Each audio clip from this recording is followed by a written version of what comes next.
Para efeito de aplicação do disposto no artigo 24, os débitos e créditos devem ser apurados em cada estabelecimento, compensando-se os saldos credores e devedores entre estabelecimentos do mesmo sujeito passivo localizados no Estado.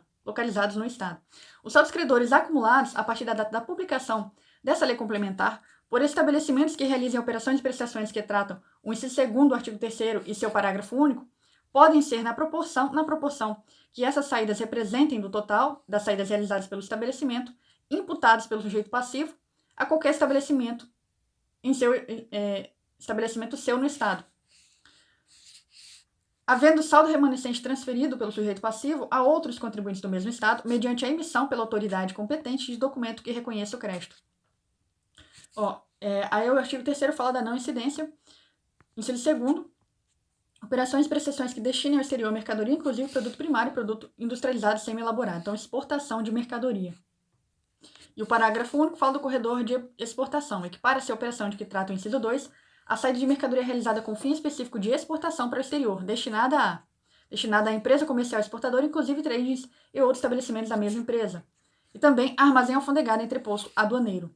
Bem, então, novamente, artigo 25, para efeito da aplicação disposto no artigo 24, os débitos e créditos devem ser apurados em cada estabelecimento, compensando o saldo credor e devedor entre estabelecimento do mesmo sujeito passivo localizado no Estado. Daí o parágrafo 1º, os saldos credores acumulados a partir da publicação dessa lei complementar por estabelecimentos que realizem operações e prestações de que tratam o inciso 2º do parágrafo 3º e seu parágrafo único, que está falando de exportação, podem ser na proporção que essas saídas representem do total das saídas realizadas pelo estabelecimento, imputadas ao sujeito passivo a qualquer estabelecimento seu no Estado. Também, havendo saldo remanescente, pode ser transferido ao sujeito passivo pode ser transferido pelo sujeito passivo a outros contribuintes do mesmo Estado, mediante a emissão pela autoridade competente de um documento que reconheça esse crédito.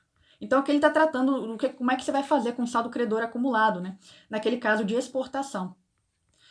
Lei estadual poderá, nos demais casos de saldo credor acumulado, a partir da vigência dessa lei complementar, permitir que sejam imputados pelo sujeito passivo a qualquer estabelecimento seu no Estado, que sejam transferidos nas condições a definir a outros contribuintes do mesmo Estado.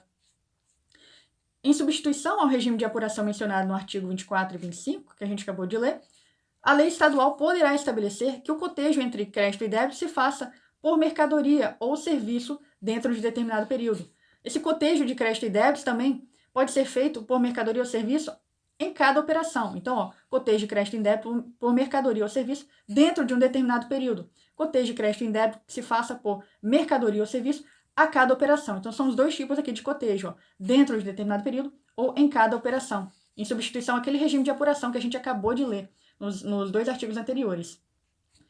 E que, em função do porte da atividade do estabelecimento, o imposto seja pago em parcelas periódicas, também tem essa opção aqui, e calculado por estimativa para um determinado período, assegurado ao sujeito passivo o direito de impugná-la e instaurar processo contraditório. Então, em substituição àquele regime, a gente também tem essa opção aqui, que em função do porte da atividade do estabelecimento, o imposto seja pago em parcelas periódicas e calculado por estimativa para um determinado período, assegurado ao sujeito passivo o direito de impugná-la e instaurar um processo contraditório.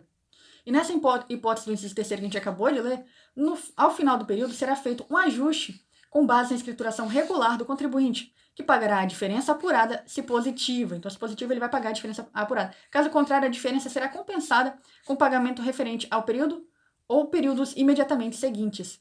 Então, se você teve aqui uma diferença positiva, ou seja, você tem que pagar mais, então você vai pagar. Agora, no contrário, se você tem, na verdade, uma diferença negativa, você vai deixar isso aí para ser compensado nos períodos ou períodos imediatamente seguintes. E a inclusão do estabelecimento no regime desse inciso 3º não vai dispensar o sujeito passivo do cumprimento de obrigação acessória.